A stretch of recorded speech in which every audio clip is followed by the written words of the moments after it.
आवडीचे दान देतो नारायण, बाहे उभारो निराईरासी,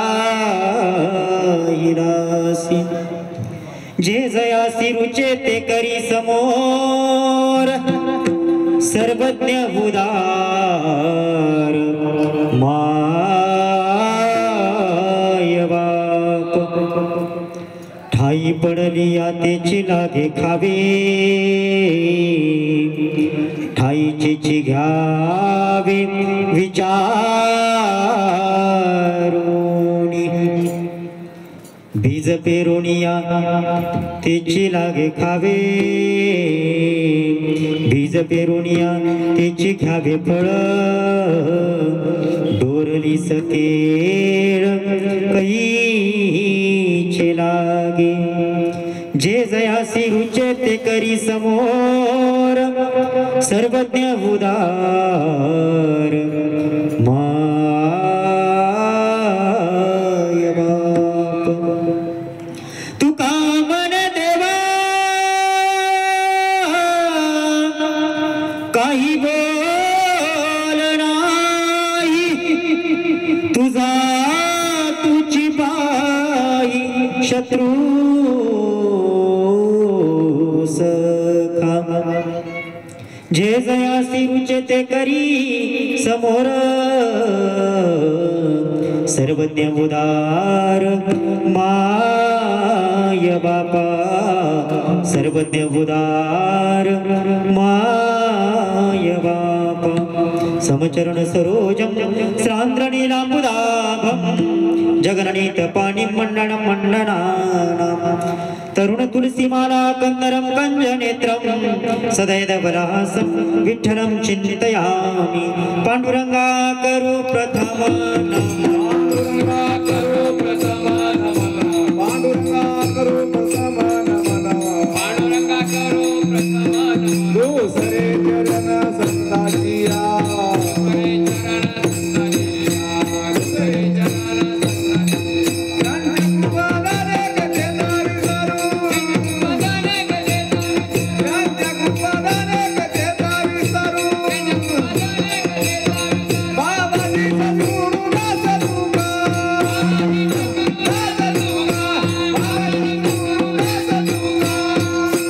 पांडुरंगा करू प्रथम नमन, दुसरे चरण संताचिया, त्यांच्या कृपादानी कथेचा विस्तारो बाबाजी सद्गुरुदास तुका, जयांचे केले स्मरण होय सकळ विद्यांचे अधिकरण, तेचे बंधू श्री चरण श्री गुरूंचे ते नमस्कारुनी आता, मनोजवं मारुततुल्य वेगं, जितेन्द्रियं बुद्धिमतां वरिष्ठं, वातात्मजं वानरयूथमुख्यं, श्रीरामदूतं शरणं प्रपद्ये, आइए हनुमंत विराजिए, कथा कहू मती अनुसार, प्रेम सहित गादी धरू, पधारिये पवन कुमार, पधारिये पवन कुमार, पधारिये पवन कुमार, शरण शरण हनुमंत, शरण शरण हनुमंता, तुम्हारो रामदूता, तुम्हारो रामदूता, तुम्हारो रामदूता, तुम्हारो रामदूता, तुम्हारो रामदूता, आवडीचे दान देतो नारायण, बाहे उभारो निराहिलासी, जे जयासी रुचे ते करी समोर, सर्वज्ञ उदार माय बापा. प्रस्तुत प्राप्त प्रसंगी कीर्तन रूपी सेवेकरता घेतलेला अभंग वैराग्याचे महामेरू, साधकांचे मायबाप आणि वारकरी संप्रदायाच्या कळसस्थानी असणारे श्रीमंत श्री जगद्गुरु तुकोबरा यांचा 5 चरणाचा आणि भगवंताच्या अवतार्याचे वर्णन करणारा अभंग आहे. विठाल विठाल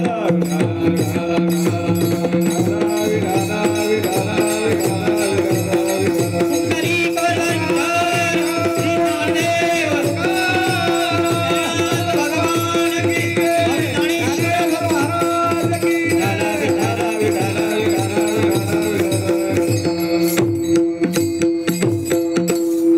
ऐका, अभंगावरती चिंतन करण्यापूर्वी थोडासा पर्याय द्यायचा, तो म्हणजे असा की आपल्या धारूर शहरामध्ये दरवर्षीप्रमाणे श्री हनुमान जयंती जन्मोत्सव निमित्ताने चालत असलेला हा पंचदिनी कीर्तन रूपी महोत्सव सोहळा आणि त्यामध्ये माझ्याकडे आलेली ही कीर्तनाची सेवा. हॅलो, जरा थोडासा आवाज द्या ना. विठ्ठल विठ्ठल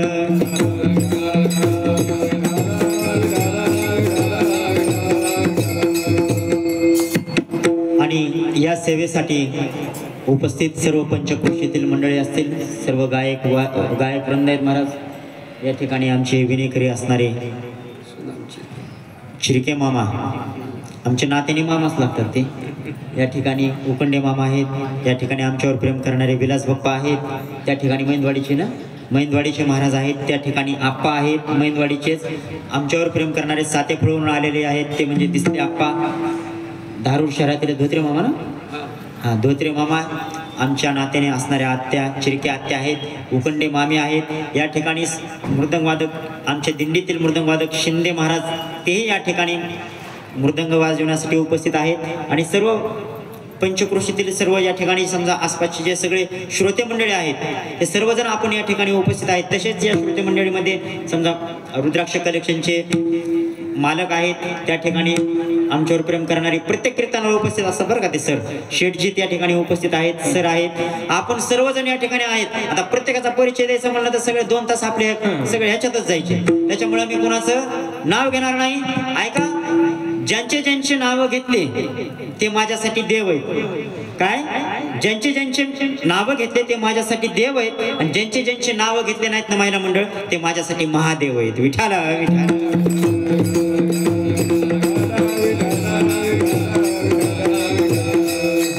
असो.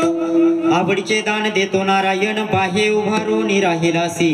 जे जयासी रुचे ते करी समोर, सर्वज्ञ उदार माय बापा. ऐका, जगद्गुरु तुकोबाराय या अभंगामधून भगवान परमात्म्याचं काय करतात, वर्णन करतात. म्हणजे भगवान परमात्मा किती उदार आहे त्या उदारतेचं वर्णन करतात. ऐका, जगद्गुरु तुकोबारायांनी या अभंगामध्ये 3 तत्व सांगितले बरं का. एक, भगवंताचं औदार्य सांगितलं. दुसरी गोष्ट, भगवंताचा स्वभाव सांगितला. आणि तिसरी गोष्ट, भगवंत तुमचा एवढा उदार आहे तरी पण या समाजामध्ये, या विश्वामध्ये आपल्याला ही विषमता सर्व पाहायला का मिळते. या 3 तत्वा शेजारी फिरणारा हा अभंग आहे. विठ्ठल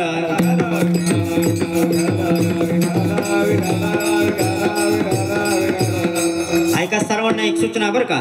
मी प्रत्येक कीर्तनामध्ये सांगत असतो, ज्या वेळेस विठ्ठल रुक्माई भजन होईल त्या वेळेस मुखाने टाळीने हाताने नामस्मरण करायचे बरं का सगळ्यांनी. काय याचा अर्थ तुमचं कीर्तनावर लक्ष नाही. मी काय म्हणलो, मुखाने टाळीने हाताने नामस्मरण म्हणलो ना, बरोबर ना. मग मुखाने टाळी वाजवणार का सर्वजण. ऐका, सर्वांगाचे गाणं करून ऐका बरं का. काय करायचं, सर्वांनी हाताने टाळी आणि मुखाने नामस्मरण. कधी, ज्या वेळेस विठ्ठल रुक्माई भजन होईल त्या वेळेस. विठ्ठल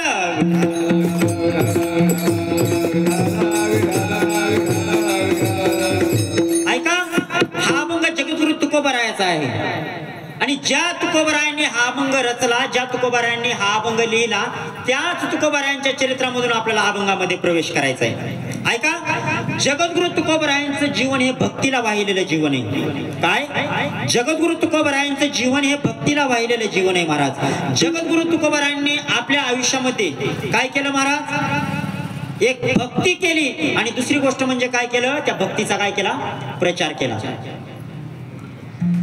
जगद्गुरु तुकोबारायांनी आपल्या आयुष्यात भक्ती केली आणि दुसरी गोष्ट म्हणजे त्या भक्तीचा काय केला, प्रचार केला. महाराज, समाजामध्ये आपल्याला 3 वर्ग पाहायला मिळतील. समाजामध्ये 3 वर्ग पाहायला मिळतील. कोणते कोणते, ऐका. एक, भक्ती करत नाही आणि समाजाला भक्ती करायलाही सांगत नाही, हा एक वर्ग आहे.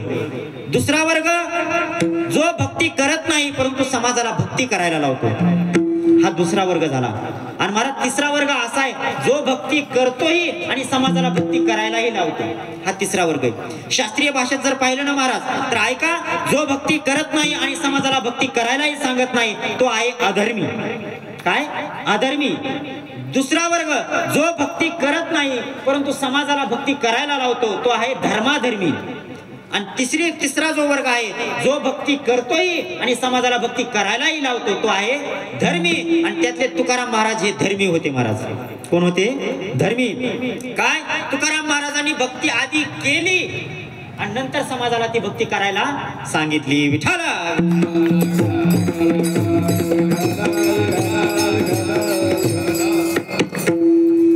नवे तुकाराम महाराजांनी भक्ती केली महाराज आणि नंतर ती भक्ती काय करायला लावली? लोकांना करायलाही सांगितली. पहिल्यांदा ती आचरणामध्ये आणली आणि नंतर लोकांना काय करायला लावलं?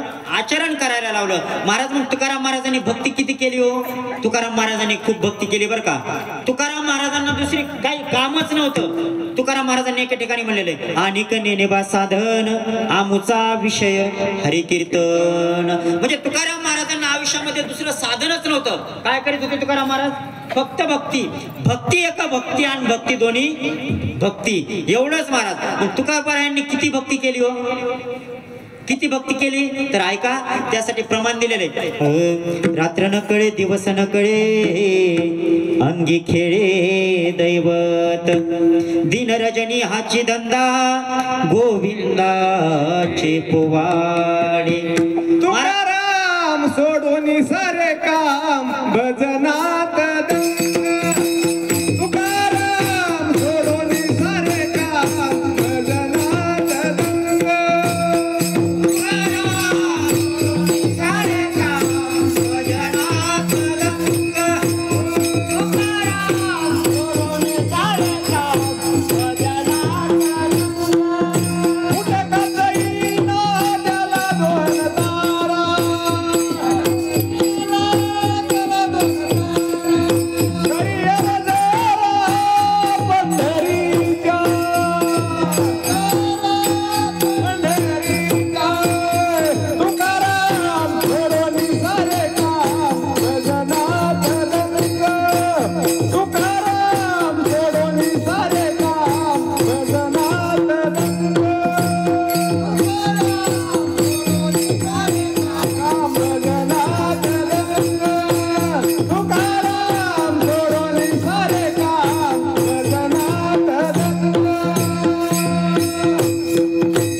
प्रमाण बरं का. तुकाराम सोडून सारे काम कशात दंग? भजनात दंग. याच्या विरुद्ध जर पाहिलं ना काय याच्या विरुद्ध जर पाहिलं तर सकाराम करून सारे काम कशात दंग? संसारात दंग. ऐका तुकाराम महाराजांचे काय होतं महाराज? भक्ती एका भक्ती भक्ती दोन्ही भक्ती. मग तुकाराम महाराजांना रात्रही कळत नव्हती आणि दिवसही कळत नव्हता. मग दिन रजनी हाची धंदा गोविंदाचे पोवाडे. भगवंताचं नामस्मरण करायचं महाराज. कुणी? तुकाराम महाराजांनी रात्रंदिवस भगवंताचं नामस्मरण करायचं. ऐका इतकं नामस्मरण केलं, इतकं नामस्मरण केलं त्या भक्तीचा त्या नामस्मरणाचा त्रास कोणाला व्हायला लागला? देवगावामधले जे लोक होते ना आसपास राहणारे त्या लोकांना त्रास व्हायला. कुणाचा? तुकाराम महाराज भजन करायचे त्याचा महाराज. त्या तुकाराम महाराजचे गावातले जे लोक होते ना त्या लोकांनी काय केलं? गावचा जो पाटील होता त्या पाटलाकडे तक्रार केली. पाटील म्हणला बोला. म्हटले ऐका आम्ही दिवसभर शेतामध्ये काबाड कष्ट करावं, रात्री विश्रांती करता घरी यावं आणि घरी आल्याच्या नंतर हा तुकाराम रात्रभर टाळ कुटत बसलेला असतो. आम्हाला विश्रांती भेटत नाही. एक काम करा म्हटले, जर तुम्हाला जर असं वाटत असेल आम्ही गावामध्ये राहावा तर तुकारामाचं भजन काय करा? बंद करा. कोणाचं भजन बंद करा? तुकारामाचं भजन बंद करा, नाहीतर आम्ही हे गाव सोडून चाललो. पाटील होता महाराज तो. आता पाटलाला वाटलं जर समजा गावातले सर्व लोक जर गाव सोडून निघून गेले तर आपली पाटील कोणाच्या बळावर कोणावर पाटीलकी गाजवायची? महाराज त्यांनी काय केलं? तुकारामाला बोलावलं. म्हटले तुकाराम या. तुकाराम महाराज आले. महाराज नम्रतेने आले आणि पाटलांपुढे हात जोडले. म्हटले बोला पाटील काय काम आहे? हो मला बोलावलं. म्हटले हो. म्हटले एक काम करा. म्हटले काय पाटील? म्हटले तुम्ही जे भजन करतात ना ते भजन काय करा? तुम्ही बंद करा. महाराज ते तुकाराम महाराज होते. पाटलाला विनवणी करून म्हणाले पाटील अहो मी माझं भजन बंद करण्याचा खूप प्रयत्न करतो. काय करतो? माझं भजन बंद करण्याचा मी खूप प्रयत्न करतो, परंतु माझं भजन बंदच होत नाही. महाराज जाता जाता एक भाव सांगून जाईल काय, संतांमध्ये आणि आपल्यामध्ये महाराज हाच फरक आहे. काय, संतांमध्ये आणि आपल्यामध्ये हाच फरक आहे महाराज. साधू संत भजन बंद करायला जातात, परंतु साधू संतांचं भजन बंद होत नाही. आणि तुम्हा आम्हाला भजन करा म्हणावं लागतं, पण आपण काय भजन करत नाहीत. विठाला विठाला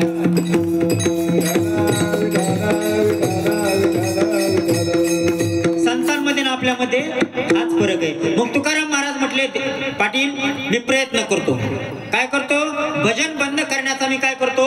प्रयत्न करतो. मग पाटलांनी सांगितलं, जर तुम्ही भजन बंद नाही केलं तर तुम्हाला गावच्या बाहेर काढून देण्यात येईल. तुकोबाराय म्हटले ठीक आहे, मी प्रयत्न करतो महाराज. खूप दिवस प्रयत्न केले, 2-4 महिने झालं, पण तुकोबारायाचं भजन काय बंद झालं नाही. मग शेवटी तुकाराम महाराजांना काय केलं? गावच्या बाहेर काढून देण्यात आलं. आणि गावच्या बाहेर काढून दिल्याच्या नंतर महाराज मग तुकोबारायांना चिंता पडली. काय, तुकोबारायांना चिंता पडली. आता मला सांगा, आपलं घरामध्ये जर भांडण झालं, आता कोणाच्या घरामध्ये भांडण होऊ नये, पण पती पत्नीचं समजा भांडण झालं, कोणाचं भांडण झाल्याच्या नंतर जर घराच्या बाहेर जर काढून दिलं, खिशात रुपया नाही, तुम्हाला प्रश्न पडतो का नाही? कुठं जायचं, कुठं राहायचं, कुठं खायचं, कुठं प्यायचं, प्रश्न पडतो का नाही? सामान्य जीवाला पडतो का नाही? तसं तुकोबारायांना गावच्या बाहेर काढून दिलं. तुकोबारायांना सुद्धा काय झालं? चिंता पडली महाराज, चिंता. पण ऐका, जाता जाता सांगून जाईन महाराज, ते तुकोबाराय होते. कोण होते? तुकोबाराय होते महाराज. संतांची चिंता ही असते ना दादा, संतांची चिंता ही चिंतनाने निवृत्त होत असते आणि आपली चिंता ही चिंतेने वाढत असते. विठाला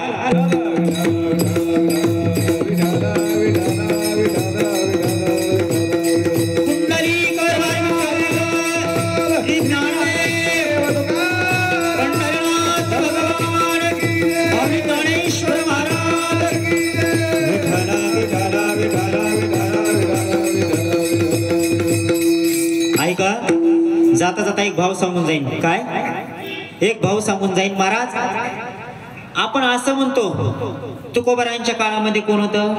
तुकोबारायांना गावच्या बाहेर काढून देणारे तेही माणसंच होते बरं का. आणि आजही कोण आहेत? माणसंच आहेत. ऐका, मुरारी बापू एक भाव सांगून जातात. हा तोच समाज आहे दादा. कोणता? ये वही समाज है जिसने मीराबाई को विष पिलाया. काय, हा तोच समाज आहे ज्यांनी मीराबाईंना विष पाजलं. हा तोच समाज आहे ज्यांनी महाप्रभूंच्या कानामध्ये खिळे ठोकले. हा तोच समाज आहे ज्यांनी येशू ख्रिस्तांना फासावर लटकवलं. हा तोच समाज आहे माऊली ज्यांनी ज्ञानेश्वर महाराजांच्या झोळीमध्ये कंकर टाकले, खडे टाकले. आणि हा तोच समाज आहे कोणता? ज्यांनी तुकोबारायांना गावच्या बाहेर काढून दिलं. आणि आज सुद्धा तोच समाज आहे. समाजामध्ये परिवर्तन झालेलं नाही महाराज. ऐका, मी प्रत्येक कीर्तनामध्ये सांगत असतो, भक्ती करणारा जो मनुष्य आहे ना महाराज, भक्ती करणारा मनुष्य, त्यांनी समाजाकडे बघून कधीच भक्ती करायची नाही बरं का. काय, समाजाकडे बघून कधीच भक्ती करायची नाही. माळ घालणारा असेल, ज्याने कुणी माळ घातली, घालणारा आणि देवाकडे बघून माळ घालायची, समाजाकडे बघून माळ घालायची नाही. नाहीतर गावामध्ये महाराज आजकाल जर समजा नवीन एखाद्या मनुष्याने जर माळ घातली ना, तर असे कितीतरी लोक त्याला नाव ठेवणारे असतात. काय, किती दिवस टिकवायची माळ? किती दिवस टिकल? 1-2 महिन्यामध्ये पुन्हा काढून टाकशील. समजा गंध वगैरे जर लावला ना महाराज, आपण हिंदू धर्मामध्ये जन्माला आलेलो, गंध वगैरे जर लावला ना, तर काय काय लोकांना महाराज गंध लावायची सुद्धा काय होते? लाज वाटते महाराज. फक्त मला जाता जाता एवढंच सांगायचंय, ऐका, भक्ती करणारा मनुष्य असेल ना, त्यांनी समाज कितीही नाव ठेवू द्या, समाजाकडे पाहून भक्ती करायची नाही. आपल्या भक्तीचं साध्य काय ठेवायचं? भगवान परमात्मा. काय, भगवंताकडे पाहून भक्ती करायची, लोकांकडे पाहून भक्ती करायची नाही. जर लोकांकडे पाहून जर भक्ती केली तर आपली भक्ती सफल होणार नाही. पांडुरंगाकडे पाहून जर भक्ती केली तर आपली भक्ती सफल झाल्याशिवाय राहणार नाही. विठाल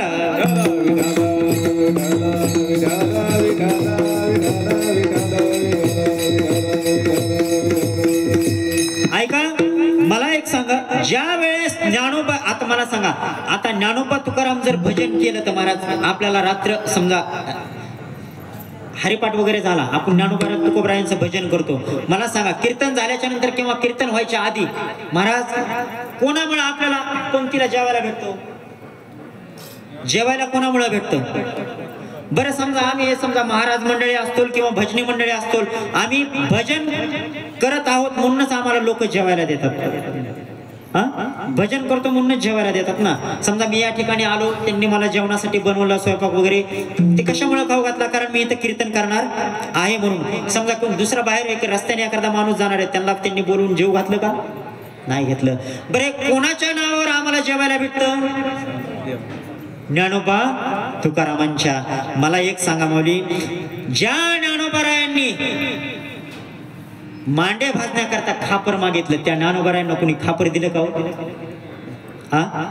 आणि आज त्यांचं नाव घेतल्याच्या नंतर आम्हाला काय भेटतं महाराज? पंचपक्वान्नाचं भोजन भेटतं. पंचपक्वान्नाचं भोजन भेटतं. ऐका, आम्ही ज्यावेळेस आळंदीला होतो ना, आळंदीला, त्यावेळेस गाव कोण समजा कोणी लोक जर येणार असतील ना, माऊलींच्या समाधीवर अभिषेक वगैरे जर घालायचा असेल ना महाराज, तर त्यावेळेस लोकांचे फोन यायचे, महाराज आम्ही उद्या सकाळपर्यंत तिथं येऊ, तुम्ही काय करा, ते ब्राह्मण देवाला सांगून तुम्ही काय करा, त्या ठिकाणी नंबर लावून ठेवा. कशा करता? तर अभिषेक घालण्याकरता, माऊलीच्या समाधीवर अभिषेक घालण्याकरता. आज दह्या दुधाच्या घागरीनं माऊलींच्या समाधीवर कशाचा अभिषेक आहे? दह्या दुधाच्या घागरीनं अभिषेक घालतात महाराज लोक. पण मला सांगा, त्या काळामध्ये माऊलीला कुणी वाटेवर दूध दिलं का? वाटेवर दूध दिलं का? म्हणून ऐका, संत महात्मे जे असतात ना महाराज, जोपर्यंत या पृथ्वी तलावर साधू संत आहेत ना महाराज, तोपर्यंत साधू संतांची किंमत कळत नाही. आणि एकदा का ते संत या पृथ्वी तलावरून निघून गेले का महाराज, मग त्याच्यानंतर लोक त्यांच्या नावाने मोठा मोठा सप्ताह घालतात, त्यांच्या नावाने मोठे मोठे पंक्ती घालत असतात. असं ऐका, सिद्धपेठातला प्रसंग आहे, त्यावेळेस माऊलींना कुणी खापर सुद्धा दिलं नाही महाराज. सिद्धपेठातला प्रसंग आहे, ऐका. आमची मुक्ता माता 2 दिवस झालं महाराज उपवाशी होती बरं का. कोण? आदिशक्ती असणारी जी मुक्ता माता 2 दिवस झालं उपवाशी होती. आणि ज्ञानदादाला म्हणते, ए दादा 2 दिवस झालं, खूप भूक लागली. महाराज ते माऊली होते, माऊली म्हटले, मुक्ता घाबरू नको, मी काय करतो, गावामध्ये जर कोणी मधुकरी दिली ना, तर ती मधुकरी मागून आणीन आणि तुला काय करीन, खायला देईल. महाराज माऊली ज्ञानोबारायांनी झोळी उचलली, काखेमध्ये अडकली आणि मधुकरी मागण्याकरता कुठे गेले? गावामध्ये गेले. आणि गावामध्ये गेल्याच्या नंतर प्रत्येक दारापाशी समोर जायचं आणि म्हणायचे, हे आई, हे माई, भिक्षा दे. महाराज असं म्हटल्याच्या नंतर मग समोरून ती महिला यायची, दरवाजामध्ये बघायची कोण उभा आहे. माऊली दिसले की महाराज तिने काय करायचं, ते घराचे दरवाजे बंद करायचे, लावायचे आणि कुठं जायचे, आतमध्ये निघून जायचं. महाराज माऊलींनी अशी मान खाली घालायची, समोरच्या दरवाजावर जायचं आणि पुन्हा म्हणायचे, हे आई, हे माई, भिक्षा दे ग आई, भिक्षा दे, असं म्हणायचे महाराज. परत पुन्हा ती माऊली यायची, बघायची आणि पुन्हा काय करायचे, दरवाजे लावायचे आणि परत आतमध्ये जायची. महाराज संपूर्ण गाव फिरले, पण महाराज कुणी अर्धी भाकरी सुद्धा दिली नाही बरं का, कुणी अर्धी भाकरी सुद्धा नाही दिली. आणि शेवट एक घर राहिलं, ते कुणाचं राहिलं होतं? काकांचं घर राहिलं होतं. ते म्हणजे काका म्हणजे कोण? तर ते काकांचा असा दबदबा होता की ज्यांच्यामुळं सगळं गाव त्यांना घाबरायचं आणि ज्यांच्यामुळं माऊलींना कोणी अर्धी भाकर सुद्धा देत नव्हतं. असं म्हणजे ते काका, माऊलींच्या मनात वाटलं, अरे ज्यांनी आदेश दिला आणि त्यांच्यामुळे लोक आम्हाला मधुकरी देत नाहीत, त्यांच्या घरी मी जाऊ तरी कसा? पण माऊलींचं एक मन म्हणू लागलं, अरे जा, मुक्ता माता उपवाशी, प्रयत्न तर करून बघ. दिलं तर दिलं, नाही दिलं. महाराज ज्ञानोबाराय हळूवार पावलांनी त्या दरवाजा समोर गेले आणि आवाज दिला, काका मधुकरी द्या, काका मधुकरी द्या. ते महाराज तो जे आजोबा होते ना, बाबा जे होते, ते बाहेर ताड पावलं टाकत आले. म्हटले, कोण मागतो रे मधुकरी? ते म्हटले, काका मी ज्ञान आहे. अरे काका महाराज मधातूनच ओरडले, म्हटले, अरे धर्मभ्रष्ट केला तुम्ही आणि मधुकरी मागतोय. त्यावेळेस माऊलींनी हात जोडले, म्हटले, काका तुम्ही मला इथून पुढे मधुकरी दिली नाही ना तरी चालेल, इथून पाठीमागं तुम्ही मला मधुकरी दिली नाही ना, मी काही बोलणार नाही, पण काही करा काका, पण आज अर्धी का होईना मला काय करा, भाकरी द्या. महाराज काका धावत ताड पावलं त्या ठिकाणी करत आले. म्हटले, जा म्हटले, तुला या ठिकाणी मधुकरी भेटणार नाही, धर्मभ्रष्ट केला. महाराज महाविष्णूचा अवतार असणारे ज्ञानोबाराय त्या ठिकाणी दोन्ही गुडघ्यावर खाली बसले आणि काकांसमोर हात जोडून म्हणतात, काका अहो तुमच्या सांगण्यावरून आमच्या आईवडिलांनी देहांत प्रायश्चित्त घेतलं आणि तरी पण तुम्ही आमची एवढी उपेक्षा करताय. महाराज त्या काकांनी काय केलं, जवळ असे वाळूचे खडे पडलेले होते, ते खडे घेतले ज्ञानोबारायांच्या झोळीमध्ये टाकले. महाराज माऊलींच्या डोळ्यामध्ये खळखळ अश्रू आले. माऊली त्या ठिकाणाहून उठले आणि आपल्या पर्णकुटीकडे सिद्धपीठाकडे चालते झाले. महाराज मुक्तामातेने लांबूनच पाहिलं ते प्रसंग. मुक्तामाता धावत धावत आली आणि ज्ञानोबरायांना अशी कडकडून मिठी मारली आणि म्हटली, दादा तुला कुणी काय बोललं का? रडू नको दादा, रडू नको दादा. महाराज माऊलीने ती मिठी अशी सोडली आणि पर्णकुटीमध्ये गेले आणि पर्णकुटीमध्ये गेले, ताटी लावली आणि रडायला लागले. त्यावेळेस मुक्तामाता म्हणते, दादा अरे एवढ्यावर थांबून तुला जमणार नाही. दगडाला देव पण येण्याकरता घनाचे घाव सोसावेच लागतात. योगी पावन मनाचा साई अपराध जनाचा. विश्वरागे झाले वनी संती सुखे वावे पाणी. विश्वपथ ब्रह्मद्वारा ताटी उघडा ज्ञानेश्वर. त्यावेळेस मुक्तामाता म्हणती, ज्ञानोबाराय तुम्ही काय करा, एवढ्यावर थांबून तुम्हाला जमणार नाही. संती सुखे भावे पाणी. हे जग हे विश्व जर अग्नी झालं ना तर आपण साधू संत आहोत, आपल्याला काय व्हावं लागल? पाणी व्हावं लागल. तुम्ही काय करा, ताटी उघडा. एवढ्यावर थांबून चालणार नाही. महाराज मला फक्त एवढंच सांगायचंय, त्यावेळेस त्या ठिकाणी श्री ज्ञानोबाराय असणारे महाराज, विष्णूचा अवतार असणारे ज्ञानोबाराय, त्यांना कोणी त्यावेळेस अर्धी भाकरी नाही बरं का दिली. आणि आज त्याच ज्ञानोबारायांचं नाव घेतलं, ज्ञानोबा तुकाराम असं म्हटलं की महाराज संध्याकाळी गुलाबजामुन खायला भेटतात. बरोबर आहे ना? त्या ज्ञानोबारायांना कोणी अर्धी भाकरी दिली का? नाही महाराज. मला फक्त एवढंच सांगायचंय, जोपर्यंत साधू संत असतात ना दादा, तोपर्यंत साधू संतांचं महत्व कळत नाही. साधू संतांचं हेच वैशिष्ट्य आहे महाराज, ते आपल्यामध्येच राहत असतात पण आपल्याला समजत नाहीत. विठ्ठल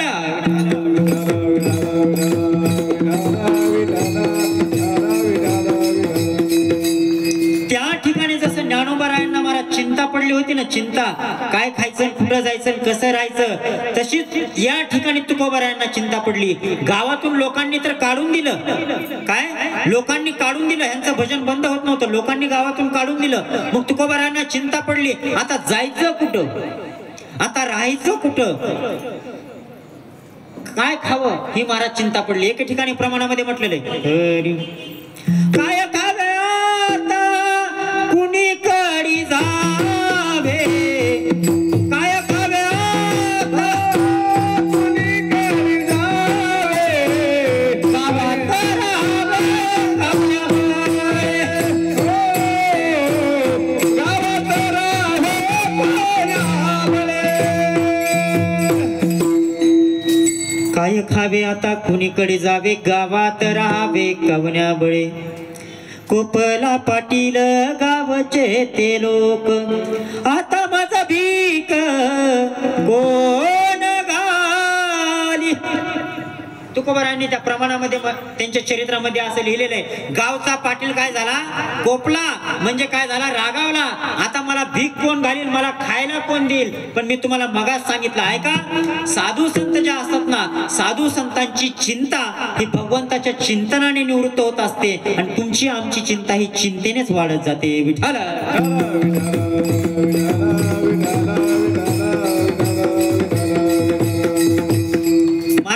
त्या काळातले तुकोबाराय होते बरं का, आताच्या काळातले तुकोबाराय नव्हते महाराज. आताच्या काळातले तुकोबाराय जर सांगायचं झालं का महाराज, काय झालं, एक कुटुंब होतं, उन्हाळ्याचे दिवस चालू होते बरं का महिला मंडळ.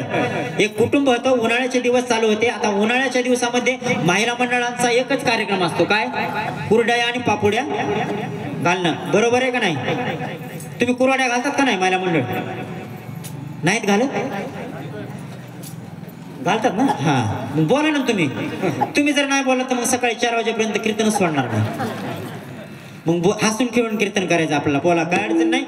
उन्हाळ्याच्या दिवसामध्ये महिला मंडळांचा कार्यक्रम काय असतो, कुरड्या आणि पापुड्या घालणं. महाराज असं एक कुटुंब होतं आणि त्या कुटुंबामध्ये जो पुरुष होता ना, पुरुष महाराज तो असा काम चुकारपणा करायचा. महाराज सकाळी उठायचा, आंघोळ वगैरे करायचा, गंध वगैरे लावायचा, मस्तपैकी कपडे वगैरे फ्रेश घालायचा, घरातलं काहीच काम करायचं नाही, मस्तपैकी जेवण वगैरे करायचा आणि गावच्या चव्हाट्यावर जाऊन बसायचं. तेवढंच काम महाराज त्याला. संध्याकाळी परत दुपारी परत यायचं, जेवण करायचं, परत जाऊन बसायचा. एवढंच काम. पण ते महाराज, त्या घरातली जी महिला होती ना, महिला ती खूप काटकसरीनं संसार करायची बरं का, नेटका संसार करायची महाराज. घरी चांगल्या 10-15 म्हशी महाराज. आता कुरड्या घालायच्या. मग कुरड्या घालायच्या म्हणल्यावर दुपारचे 1-2 वाजेपर्यंत ती महिला त्या कुरड्या पापड्यामध्येच गुंतून राहत असते. कारण ते चीक वगैरे समजा ते शिजवायचा, हटायचं, नंतर ते कुरड्या हे करायच्या. मग ती महिलेला काय झालं महाराज, घरी 10-15 म्हशी त्या सगळ्या बांधून कुरड्या घालायच्या. 1-2 त्याच्यामध्येच वाजला महाराज. तिला वाटायला लागलं सगळ्या दुधाच्या म्हशी त्यांना जर खायला नाही टाकलं तर संध्याकाळी काय देणार आहेत ते. म्हणून महाराज ही रागाच्या भरामध्ये गेले. हेच चावट्यावर बसलेलं होतं, चावडीवर. रागाच्या भरामध्ये गेले, ती पावलं उचलत त्या ठिकाणी गेले. आता माणसं बसलेले होते, पण महाराज तिलाही राग आला होता. त्या माणसामध्ये तिनं काय म्हटले, तुम्हाला काय कळतंय का नाही, तुम्हाला काय अक्कल आहे का नाही, खुशाल या ठिकाणी येऊन बसता. महाराज त्यांनी महाराज तेवढेच शब्द पकडले. सगळ्या माणसात मला बोलली, सगळ्या माणसात मला बोलली, मला काय आहे का नाही, माझी सगळी गेली असं म्हटलं महाराज. घरी आला. घरी आल्याच्या नंतर महाराज ते सगळे 2-4 ड्रेस होते, ते ड्रेस घेतले, एका बॅग मध्ये भरले आणि म्हणलं आता मी काय करतो, घर सोडून चाललो म्हटलं महाराज. मग महाराज ती महिलेने काय केलं, तिला माहित होतं याची खोट. महाराज तिनं काय केलं, म्हशी सोडल्या. त्या म्हशीला बी अशी सवय होती महाराज, त्या म्हशी सोडल्या की बराबर त्यांच्या शेतामध्ये जायच्या, खायच्या प्यायच्या आणि संध्याकाळी डबल परत घरी यायच्या. महाराज तिने दिल्या म्हशी सोडून, त्या म्हशी गेल्या, चरायला लागल्या. महाराज हे आला घरी, ह्यानी बॅग भरली. दुपारचे 3-4 वाजले होते आणि निघाला. पण आता रस्त्याने निघाल्याच्या नंतर महाराजांनी धडक आपलं रस्ता पकडून आपलं नीट कुठेतरी जावा ना. मग रस्त्याने चालता चालता मग शामराव भेटला की त्याच्याबरोबर अर्धा तास गप्पा हाणायच्या. नाही जातो, माझी बायको असं असं बोलली, तसं तसं बोलली. ते म्हणायचं नाही, अरे रुसून कुठं चालत असतं का, चल घरी वापस. बरं बघतो महाराज.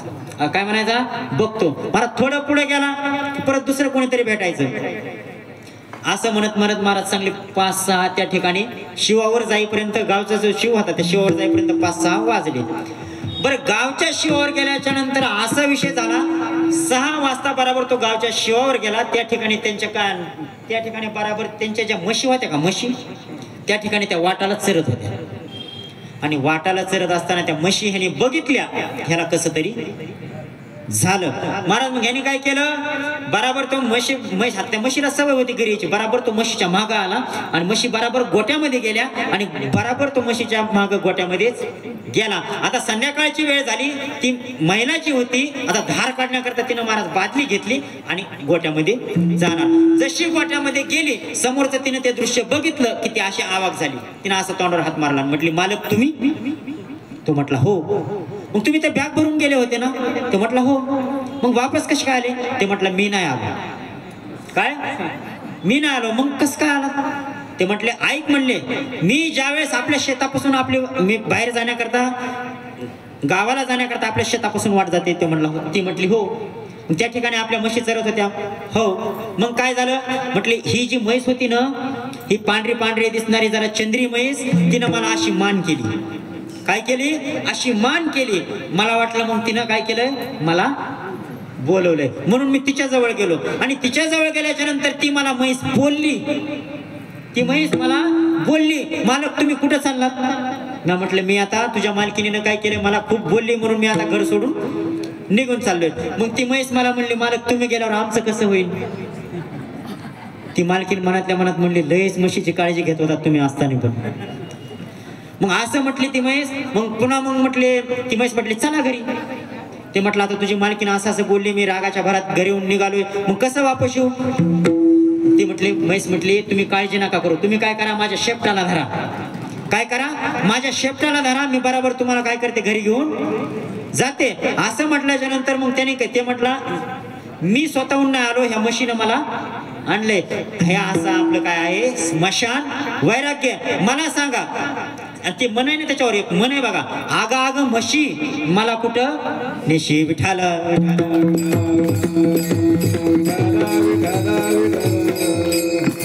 हे आताच्या काळातले जगद्गुरु तुकोबर आहे. काय महाराज एक दिवस घर सुटत नाही हो. एक दिवस घर सुटत नाही. आताचे तुकोबाराय पण ते पूर्वीचे तुकोबाराय होते बरं का महाराज. मी तुम्हाला मगाच सांगितलं ना, संतांची चिंता ही चिंतनाने काय होत असते, निवृत्त होत असते. ते जगद्गुरु तुकोबाराय होते. ते तुकोबाराय लगेच काय झाले, सावध झाले आणि तुकोबाराय म्हटले, अरे ह्या गावातल्या लोकांनी मला काढून दिलं. काय गावातल्या लोकांनी काढून दिलं, पण ऐका तुकोबाराय म्हणतात, ह्या गावातल्या लोकांनी जरी मला त्यांच्या गावातून काढून दिलं असलं तरी पण ह्या भगवंताने निर्माण केलेल्या या विश्वातून लोक थोडंच मला काढून देणार आहेत. काय तुकोबारायांनी त्या दृष्टीने विचार केला. तुकोबाराय म्हणतात, ह्यांनी मला गावातून काढून दिलं ना, पण हे भगवंताने ही जी सृष्टी सगळी निर्माण केली ह्याच्यातून मला थोडंच काढून दिलं नाहीत. आणि मला एक सांगा, ऐका, साधू संतांचं घर कोणतं आहे? साधू संतांचं कोणतं घर आहे? हे विश्वाची माझे घर, ऐसी मती जयाची स्थिर, किंबहुना चराचर आपणच झाला. साधू संतांसाठी हे सगळं जे विश्व आहे ना, हे साधू संतांचं काय आहे? घर आहे महाराज. तुकोबाराय सावध झाले. मग तुकोबारायांनी काय करायचं, तुकोबारायांना असं वाटायला लागलं, बरं गावामध्ये मला बंधनात होतो, मला भजन जास्त असं मोकळं करता येत नव्हतं. मग आता मला काही टेन्शनच राहिलं नाही ना, भजन करण्यासाठी मी काय झालो, मोकळा झालो. मग तुकोबारायांनी काय करायचं, भंडारा डोंगर गाठायचा, भामचंद्र डोंगरावर जायचे, घोराड्या डोंगरावर जायचं आणि मग पुन्हा त्या ठिकाणी असं रात्रंदिवस असं मस्त अवस्थेमध्ये होऊन काय करायचं, भजन करायचे. कसे भजन करायचे? विठ्ठल माझा माझा माझा माझा माझा, विठ्ठल माझा मी विठ्ठलाचा.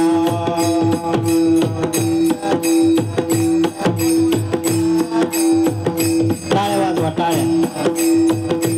निदान कीर्तनात आहे तोपर्यंत तरी माझ्या समोर तरी माझा माझा माझा माझा माझा, विठ्ठल माझा माझा माझा माझा माझा माझा, विठ्ठल माझा मी विठ्ठलाचा. विठ्ठल माझा विठ्ठल माझा मी विठ्ठलाचा, विठ्ठल माझा विठ्ठल माझा मी विठ्ठलाचा, विठ्ठल माझा विठ्ठल माझा मी विठ्ठलाचा, विठ्ठल माझा विठ्ठल माझा मी विठ्ठलाचा. विठ्ठल माझा विठ्ठल माझा मी विठ्ठलाचा, विठ्ठल माझा विठ्ठल माझा मी विठ्ठलाचा, विठ्ठल माझा विठ्ठल माझा मी विठ्ठलाचा, विठ्ठल माझा विठ्ठल माझा मी विठ्ठलाचा, विठ्ठल माझा माझा माझा माझा माझा, विठ्ठल माझा मी विठ्ठलाचा, विठ्ठल माझा माझा माझा माझा माझा, विठ्ठल माझा मी विठ्ठलाचा,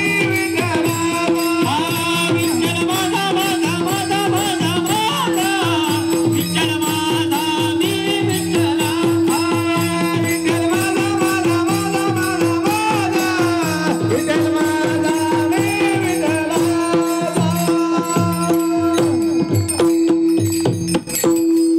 महाराज मग तुकोबारायांनी काय करायचं, रात्रंदिवस काय करायचं, भगवंताचं नामस्मरण करायचं. महाराज खूप भजन केलं, खूप भजन केलं, इतकं भजन केलं. ऐका, तुकोबारायांच्या चरित्रामध्ये सांगितलं जातं, तुकोबाराय ह्या अवस्थेला जरी बसले ना, काय तुकोबाराय ह्या अवस्थेला जरी बसले तरी तुकोबारायांचं काय व्हायचं, भजन चालू असायचं. माझी मज झाली अनावर वाचा, पडिले वळण इंद्रिया सकळा. महाराज आता ते रामेश्वर शास्त्रींना पाहिलं, काय तुकोबाराय ह्या अवस्थेला बसलेले असताना, भजन करत असताना ते रामेश्वर शास्त्रींना पाहिलं आणि म्हटले, तुकाराम, अरे तू काय वेडा झाला काय, वेडा झाला का म्हटले तुकाराम महाराजाला. तुकाराम महाराज म्हटले, हो. काय झालो, वेडा झालो म्हटले, माझी मलाच भान नाही राहिलं, वेडा झालो म्हटले, माझी मज झाली अनावर वाचा. ऐका, जाता जाता एक सांगून जाईल, ऐका. जो जे साधू संत, जे समजा पुरुष असतील, स्त्री असतील, जे भक्तीमध्ये वेडे झाले ना महाराज, भक्तीमध्ये जे वेडे झाले त्यांनाच या जगातला सगळ्यात शहाणा पुरुष भेटलाय. विठ्ठल विठ्ठल.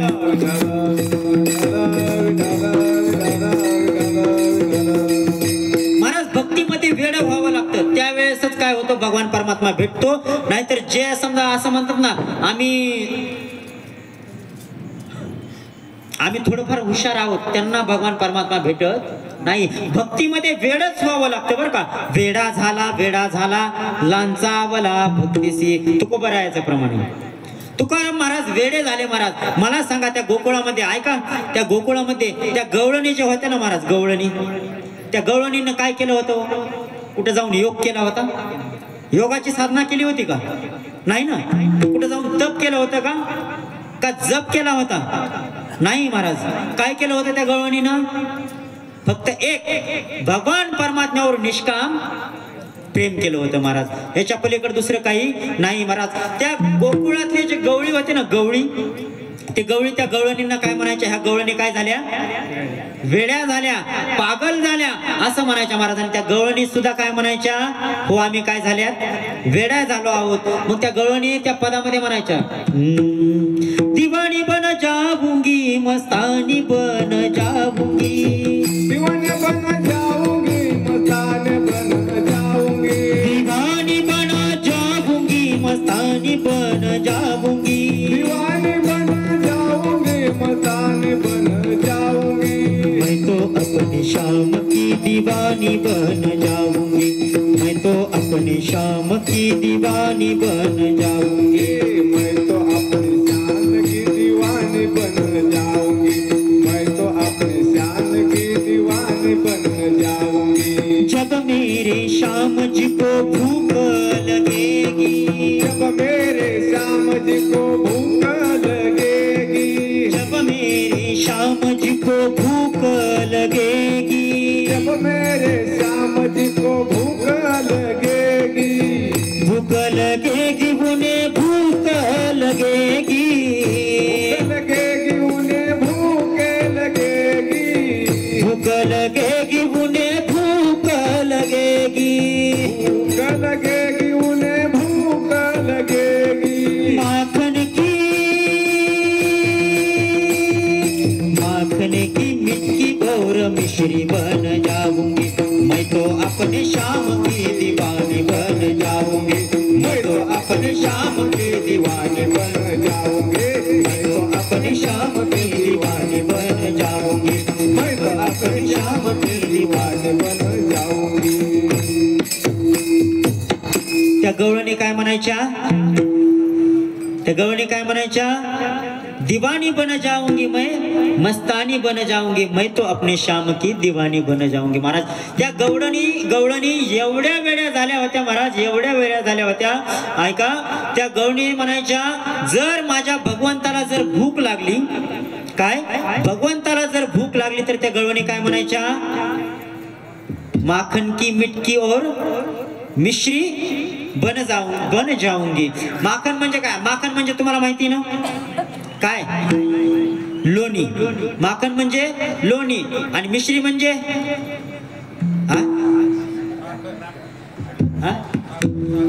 हा मायला मंडळ काय दात घासायची मिश्री का? हा नाही ना. मग काय मग मिश्री म्हणजे? खडी साखर. आता तरी लक्षात ठेवा, ते लोणी आणि खडी साखर. ती गवळण काय म्हणायची? ज्या वेळेस माझ्या भगवंताला भूक लागल त्यावेळेस ती खडी साखर आणि ते लोणी मी स्वतः होईन आणि भगवंताच्या मुखामध्ये जाईन. महाराज या त्या गवळणीचा भाव. आणि आपण ज्यावेळेस भगवंताला नैवेद्य दाखवायचा असतो त्यावेळेस आपण काय म्हणत असतो? हे बाळ्या, हे नैवेद्य घे आणि बघ देवाला दाखवून काय म्हणतात? बोला ना. देवाला दाखवून आण, नाहीतर देवाला दाखवून ये, असं आपण म्हणत असतो. पण ऐका, म्हणजे देवाला खाऊ घाल पण म्हणत नाही. ज्यावेळेस महाराज नामदेव महाराज भगवंताला नैवेद्य घेऊन गेले होते ना, त्यावेळेस नामदेवांची आई काय म्हटली होती? नामदेवा, नैवेद्य घेऊन जा देवाला खाऊ घालून. हे महाराज देवाला तो नैवेद्य खावाच लागला बरं का, नामदेवाच्या हातचा. महाराज तुमच्या आमच्या हातचं म्हणजे काय? ते कुत्र्याला भाकर टाकले तरी ते कुत्र तसंच तिकडे पलीकडे जाते, पण ते भाकर खात नाही. विठाल विठाल.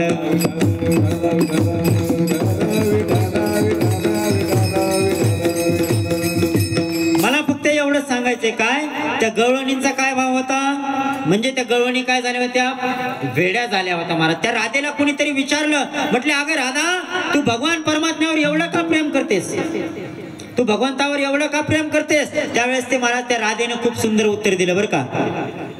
त्या राधेनं एका पदामध्ये खूप सुंदर उत्तर दिले. काय म्हटली राधा की मोहन से दिल क्यों लगाया है मैं जानू या वो जानी. त्या गवळणी म्हटल्या अगं राधा तो दिसायला काळा आहे चोऱ्या करतो खोड्या करतो रणांगणातून युद्धातून पळून गेला त्याच्या ठिकाणी कोणता चांगला गुण आहे सांग ना तरी पण तू त्याच्यावर प्रेम करतेस. हर बात निराली है उसकी हर बात में है एक टेढ़ापन टेढ़े पर दिल क्यों लगाया है मैं जानू या वो जाने. त्यावेळेस ती राधा म्हणती तुम्हाला ह्याच्या बाबतीमध्ये काहीच माहित नाही ते फक्त त्याला आणि ते फक्त मलाच माहिती. कोण म्हणते राधा म्हणते हो पण तरी पण सांग ना कशामुळे भगवंतावर एवढं प्रेम करतेस. त्यावेळेस ती राधा म्हणते ऐकायचंय ना तुम्हाला. म्हटले हो. म्हटले ऐका. म्हटले तो भगवान परमात्मा तो कृष्ण मला जे जे आवडतंय ना तो काय करतो करत असतो म्हणून तो मला आवडतो. काय मला जे जे आवडतं ते तो करत असतो म्हणून तो मला आवडतो. मग त्या ठिकाणी बाकीच्या गवळी होते ते म्हटल्या मग तुला काय आवडतं. महाराज त्या राधेने उत्तर दिलं तो भगवान परमात्मा जे जे काही करतो ते सगळं मला आवडतं. विठाल विठाल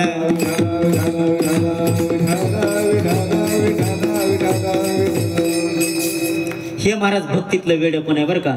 म्हणून भक्तीमध्ये वेड व्हावं लागतं. वेड झाल्यावरच परमात्मा भेटतो शहाण्याला परमात्मा भेटत नाही. विठाल विठाल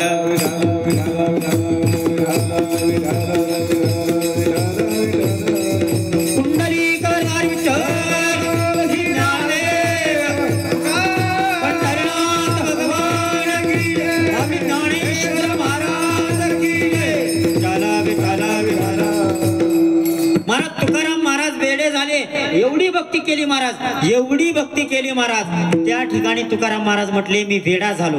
पण ऐका ना तुम्हाला वाटत असेल मी वेडा झालो काय तुम्हाला वाटत असेल मी वेडा झालो पण ऐका मी वेडा नाही झालो उलट मी काय झालो सावध झालो. काय झालो महाराज भक्तीमध्ये वेड होणं म्हणजे काय होणं महाराज सावध होणं. सावध झालो हरीच्या आलो जागरणा. विठाल विठाल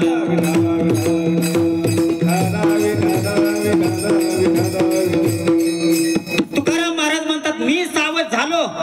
काय मी सावध झालो पण मी आता काय करतोय तुम्हाला सांगतोय. काय तुम्हाला सांगतोय तुम्ही काय व्हा सावध व्हा. होय बाजागा होय बाजागा होय बाजागा होय बाजागा होय बाजागा होय बाजागा होय बाजागा होय बाजागा होय बाजागा होय बाजागा होय बाजागा होय बाजागा होय बाजागा होय बाजागा होय बाजागा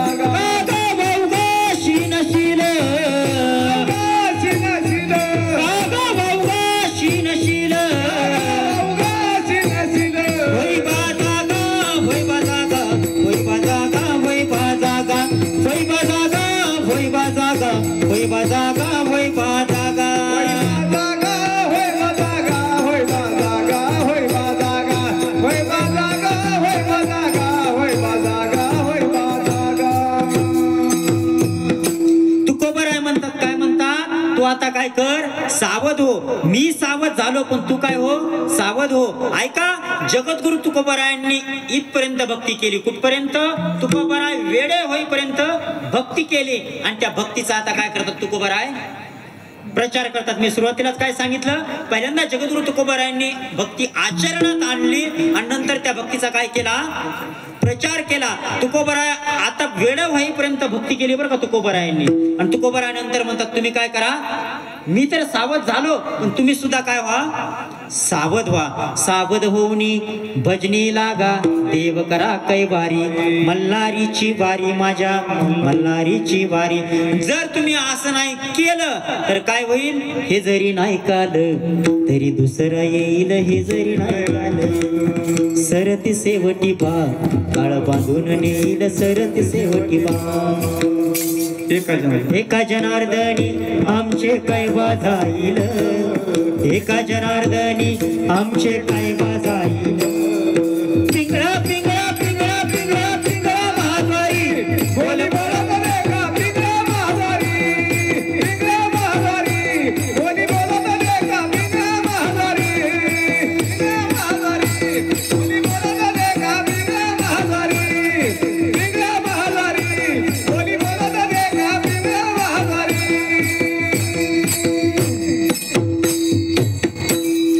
काय होईल तुम्ही जर सावध झाला नाही तर कोण येईल पुन्हा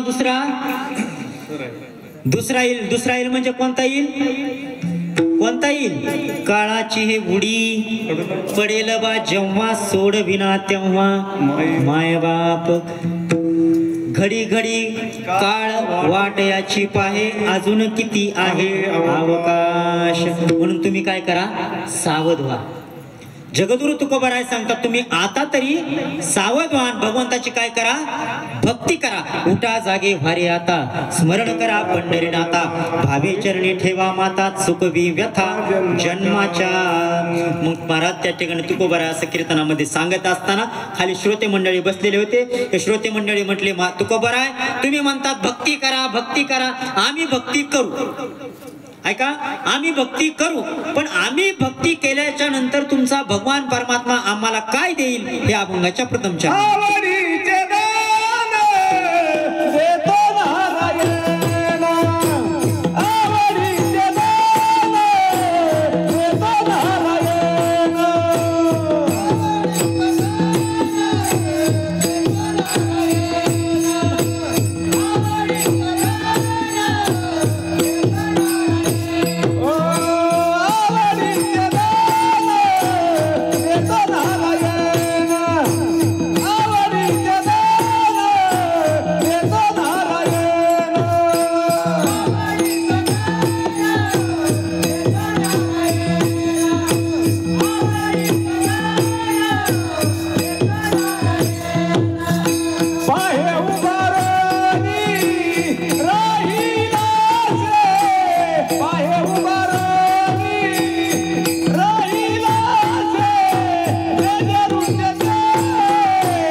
आवडीचे दान देतो नारायण बाहे उभारो निराहिरासी जगद्गुरु तुकोबाराय म्हणतात तुम्ही जर भगवंताची भक्ती केली तर भगवंत काय करेल तुम्हाला तुमच्या आवडीचं दान देईल असं त्या ठिकाणी तुकोबारायांचे जे आता ऐका थोडस आतमध्ये चला बरं का मी आतमध्ये थोडस घेऊन जातो महाराज श्रवण करताना कानाला चांगलं ऐकायची सवय लावायची बरं का चांगलं ऐकायची सवय लावायची वाईट ऐकण्यासाठी तर महाराज आपल्याला दुसरे कितीतरी कार्यक्रम आहेत बरं का मग तुम्ही टीव्हीवर समजा चला हवा येऊ द्या वगैरे हे जे कार्यक्रम आहेत ना ते असं हे करण्यासाठी मग कीर्तन हे कार्यक्रम असा आहे महाराज कीर्तन हे जागा अशी की ज्याच्यामुळे आपला काय होईल उद्धार होईल म्हणून चांगलं ऐकायची सवय लावायची महाराज आपली कानाची उंची उंच म्हणजे उच्च लेवलची थोडंसं ऐकण्याची असावी लागते महाराज आपण मनुष्य आहोत आपल्याला बुद्धी आहे ना म्हणून कानाची उंची उंच ऐकायची ठेवायची ऐका जगद्गुरु तुकोबाराय म्हणतात तुम्ही जर भगवंताची भक्ती केली तर भगवंत काय करेल तुम्हाला आवडीचं दान देईल त्यावेळेस तुकोबारायांसमोर बसलेले जे श्रोते मंडळी होते ते तुकोबारायांना प्रश्न करतात तुकोबाराय तुम्ही सुद्धा भगवंताची भक्ती केली काय तुम्ही पण आयुष्यभर परमार्थ केला आम्हाला एक सांगा तुम्हाला भगवंतानी काय दिले भगवंतानी तुम्हाला काय दिलं तुम्हा आम्हाला सुद्धा हा प्रश्न पडणार आहे काय भगवंताची जर भक्ती केली तर भगवंत सगळं देतो आपण असं म्हणतो पण मला सांगा तुकोबारायांनी आयुष्यभर देवाची भक्तीच केली होती ना मग तुकोबारायांना भगवंतानी काय दिलं उलट पाहिलं तर बघा ऐका, दुष्काळे आटीला द्रव्य नेला मान, एक स्त्री अन्न करता मेली. काय दुष्काळामध्ये सगळं द्रव्य केलं, मान संपला. महाराज एक स्त्री अन्न करता म्हणजे एक पत्नी तुकोबारायांची अन्न करता मेली महाराज. आणि तुकोबाराय कोणाचे भक्त होते? भगवंताचे भक्त होते. सांगा मग त्या ठिकाणी जे लोक होते म्हटले ते म्हटले तुम्हाला गावच्या बाहेर काढून दिलं, भगवंताची भक्ती केली, तुम्हाला हेच दिलं का भगवंताने तुकोबाराय? आणि तुम्ही आम्हाला सांगताय भगवंताची भक्ती करा. पटतंय का तुम्हाला? तुकोबारायांनी भक्ती केली, तुकोबारायांना भगवंताने काय दिलं? दुष्काळामध्ये सगळा मान गेला, द्रव्य आटलं, एक स्त्री अन्न करीत मेली. म्हणजे कोणाची भक्ती केल्यामुळे झालं? पांडुरंगाची भक्ती केल्यामुळे झालं. पटतंय का? मग पांडुरंगाची भक्ती करायची का? तुम्ही दर एकादशीला पंढरपूरला जातात, मग कसं हो? मग तुम्हाला पांडुरंग परमात्मा तसंच करेल का? तर ऐका महिला मंडळ ऐका. महाराज तुकोबारायांनी भक्ती केली, पण तुकोबारायांनी महाराज प्रपंचातलं भगवंताकडे काहीच मागितलं नाही. बरे झाले देवा निघाले दिवाळे, तुकोबाराय असं म्हणत होते बरं का. आणि ऐका, तुकोबारायांनी प्रपंचामधलं भगवंताकडे काहीच मागितलं नाही. आणि तुम्ही आम्ही पंढरपूरला ज्या वेळेस जातो महाराज, त्यावेळेस भगवंताकडे फक्त एकच मागत असतो. काय मागत असतो? वाढावे संतान, गृही व्हावे धन धान्य. संतांमध्ये तुमच्यामध्ये आपल्यामध्ये संतांमध्ये हा फरक आहे महाराज. तुकोबाराय म्हणतात मी जर माझ्या पांडुरंगाला मागितलं असताना मला राजाचं पद दे, तर माझ्या भगवंताने मला काय केलं असतं? राजाचं सुद्धा पद दिलं असतं. पण ऐका, पांडुरंग परमात्म्याचा स्वभाव आहे. ऐका, मी मग सांगितलं देवाचा स्वभाव, सुरुवातीला सांगितले मी 3 तत्व. काय? भगवंताचा औदार्य, भगवंताचा स्वभाव, आणि भगवंत एवढा उदार असू नये या जगामध्ये एवढी विषमता काय आहे. तर ऐका, भगवंताचा स्वभाव आहे, भगवंतापाशी जो जशा भावनेनं जाईल त्याला तसं भगवान परमात्मा देत असतो. गीतेमध्ये सांगितलंय अनन्या चिंतयन्तो माम हे जना पर्युपासते तेषां नित्याभियुक्तानां योगक्षेमं वहाम्यहम्. मागे पुढे उभा राही सांभाळीत आली या आघात निवारया. म्हणून सामान्य प्रपंचातला जरी मनुष्य असेल ना महाराज, भगवंताचं भजन केलं तर भगवंत काय करत असतो? त्याला देत असतो महाराज. मग आता समजा लहान मुलगा असेल, तो आईपाशी रडायला लागला, आई मला हे खेळणं घ्यायचंय. जत्रेमध्ये गेल्याच्या नंतर आई मला हे खेळणं घ्यायचंय. मग आई काय म्हणते? हे सारखंच रडतंय, एकदा ह्याला ते खेळणं घेऊन दिलं की मग काय होईल? कटकट थोडीशी डोक्याची शांत होईल. म्हणून आई काय करत असते? ते खेळणं घेते आणि लहान मुलाला म्हणते पप्या घे आणि तू काय कर, खेळत बस, पण गपचिप बस. तसं आपण सारखं पंढरपूरला गेला की भगवंत मला हे पाहिजे, भगवंत मला हे पाहिजे. भगवंत काय करतो? ते घेतो आणि धरण बाबा जा तिकडेच बस असं म्हणत असतो. म्हणून या ठिकाणी तुकोबाराय म्हणतात तुम्ही भगवंताची काय करा? भक्ती करा.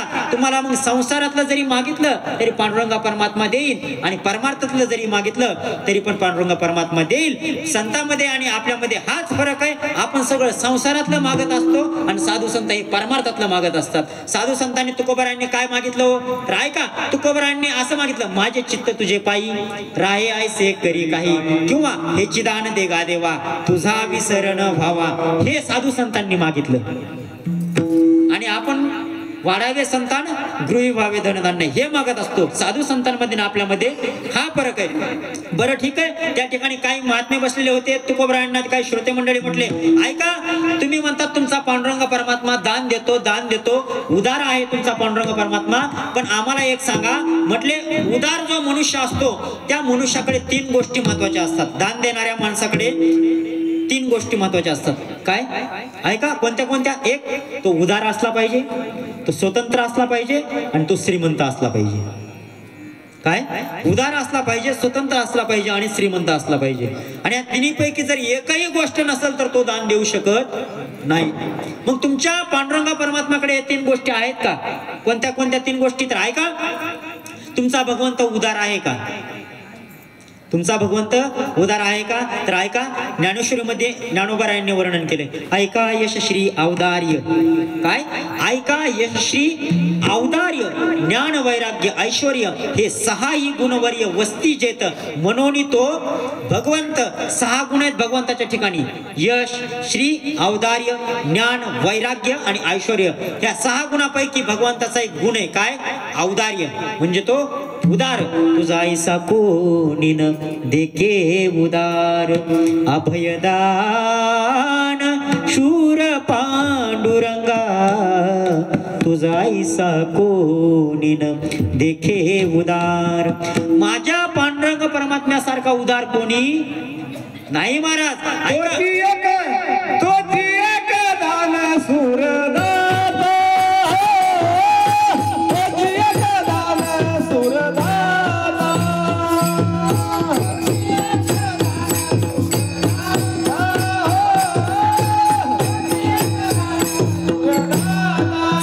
विठेवरी जाची पाऊले समान विठेवर जाची पाऊले समान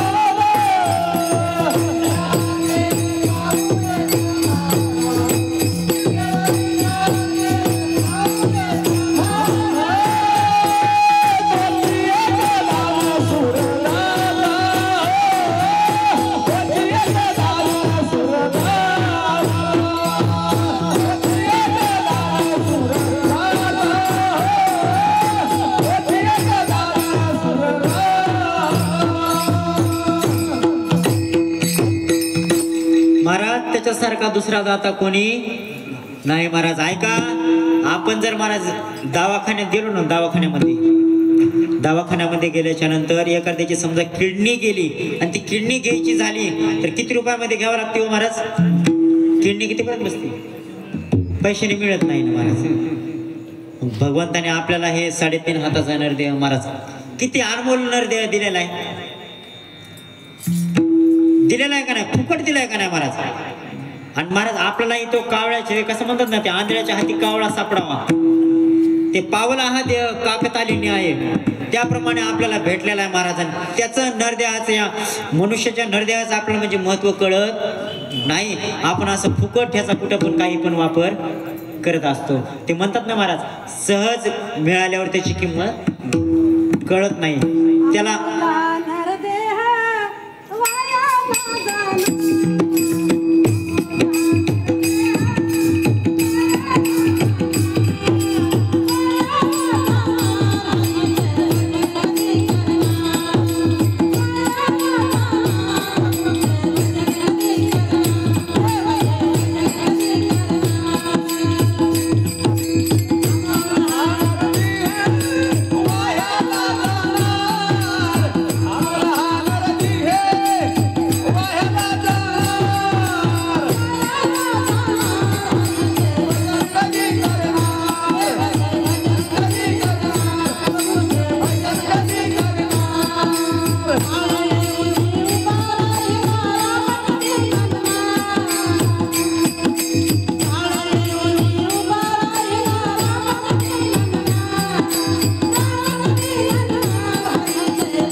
त्याची आपल्याला किंमत नाही महाराज फुकट असा नरदेह भेटलाय पण त्याची किंमत नाही भगवंत एवढा उदार आहे महाराज त्यांनी भगवंताने आपल्याला काय दिलाय फुकट दिलाय 2 किडण्या 2 हात 2 पाय महाराज ऐका ज्याला हात नाही ना महाराज ज्याला हात नाही त्याला हाताची किंमत काय आहे ते विचारा काय ज्याला हात नाही त्याला हाताची किंमत काय आहे ते विचारा महाराज ज्याला डोळा नाही ना त्याला डोळ्याची किंमत काय आहे ते विचारा महाराज आणि भगवंताने आपल्याला सगळं चांगलं दिले बरं का तरी आपल्याला त्याची किंमत नाही दिले इंद्रिय हात पाय कान डोळे मुख बोलाया वचन जेने तू जोडसी नारायण नासे जीवपण भवरोग देवे दिला देह भजना गोमटा तोया झाला फाटा बाधिकेचा तरी पण आपल्याला त्याची किंमत कळत नाही महाराज भगवंत खूप उदार आहे ऐका जाता जाता एक दृष्टांत सांगून जाईल भगवंताने एवढा उदार आहे महाराज एवढा उदार आहे आढळपदी बाळ बैसविला ध्रुव महाराज त्या ध्रुव बाळाचं तुम्हाला माहितच असेल ध्रुव बाळाला काय पाहिजे होतं महाराज ध्रुव बाळाला काय पाहिजे होतं वडिलाची